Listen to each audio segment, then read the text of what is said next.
మతం మార్చుకుని ఇంగ్లండ్ వెళ్లి అక్కడ అవమానాలే తప్ప మరేమీ మిగలని ఒక గొప్ప బెంగాలీ కవి కథ ఇది. నాటక రచయిత అయిన మైకల్ మధుసూదన్ దత్ తీవ్రమైన పేదరికం, ఆర్థిక సంక్షోభం, ఒంటరితనం మధ్య ఒక నిజాన్ని గ్రహించారు. హిందూ మతాన్ని వదులుకొని క్రైస్తవ మతంలోకి మారడమే తన జీవితంలో అతిపెద్ద తప్పిదమని ఆయన తెలుసుకున్నారు. హిందూ సమాజంతో తనకున్న బంధాలను తెంచుకున్నాక హిందూ కుటుంబం, సాంస్కృతిక మూలాల రక్షణ, ఆశ్రయం లేని జీవితం ఎంత భరించలేనిదో, ఎంత అనిశ్చితమైనదో ఆయనకు త్వరగానే అర్థమైంది. మధుసూదన్ దత్ మతమార్పిడిని వ్యతిరేకించిన మొదటి వ్యక్తి ఆయన తండ్రేనని మీకు తెలుసా? ఆయన తన కుమారుణ్ణి వారసత్వం నుండి బహిష్కరిస్తున్నట్లు ప్రకటించారు. హిందూ కాలేజీలో మెరుగైన విద్యార్థి అయిన మధుసూదన్ తన పేరు ముందు మైకెల్ అని తగిలించుకున్న క్షణమే కాలేజ్ నుండి బహిష్కరించబడ్డారు. మొదట్లో ఓల్డ్ మిషన్ చర్చ్ ఆయనకు ఘన స్వాగతం పలికింది. ఆయన బ్యాప్టిజం రోజున కట్టుదిట్టమైన భద్రత, స్వయంగా రాసిన కీర్తనలు పాడడం, ఫాదర్ల నివాసంలో ఆశ్రయం ఇవ్వడం, ఇవన్నీ చూసి మధుసూదన్ తాను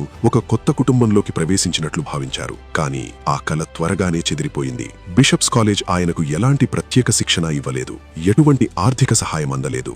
దానికి బదులుగా తెల్లజాతి క్రైస్తవ విద్యార్థులకు ప్రత్యేక అధికారాలు ఉండడం, భారతీయ క్రైస్తవులను నిర్లక్ష్యం చేయడం ఆయన గమనించారు. 1860వ దశాబ్దంలో ఇంగ్లండ్లో ఆయన తీవ్రమైన పేదరికం, అవమానం, ఆర్థిక ఇబ్బందులకు గురయ్యారు. హిందూ సమాజం, కుటుంబం నుండి విడిపోవడం వల్ల తాను పూర్తిగా ఒంటరివాడైనట్లు ఆయన గ్రహించారు. తన స్నేహితుడు గౌరీశ్వర్ దత్కు రాసిన లేఖలో, నేను నా మతాన్ని, నా ప్రజలను అన్నింటినీ కోల్పోయాను అని ఆయన ఆవేదన వ్యక్తం చేశారు. మైకల్ మధుసూదన్ దత్ విదేశాల్లో కటిక పేదరికంలో ఉన్నప్పుడు ఆయనను పదే పదే ఆదుకున్న వ్యక్తి ప్రముఖ పండితుడు, రచయిత ఈశ్వర్ చంద్ర విద్యాసాగర్. భారతదేశానికి తిరిగి వచ్చిన తర్వాత కూడా విద్యాసాగర్ సిఫారసుతోనే ఆయనకు హైకోర్టులో బ్యారిస్టర్గా ప్రాక్టీస్ చేయడానికి అనుమతి లభించింది. విద్యాసాగర్ సాంగత్యం ఆయనలో బెంగాల్ పట్ల ఉన్న లోతైన అనుబంధాన్ని మళ్లీ మేల్కొలిపింది. తరువాతే ఆయన ఒకదాని వెనక ఒకటిగా బెంగాలీలో గొప్ప రచనలు చేయడం ప్రారంభించారు. మేఘనాథ్ బద్ కావ్య, బ్రజాంగన, వీరాంగన, చతుర్దశపది సానెట్లు అనే రచనలు చేశారు. ఇవి బెంగాలీ లిటరేచర్ చరిత్రలో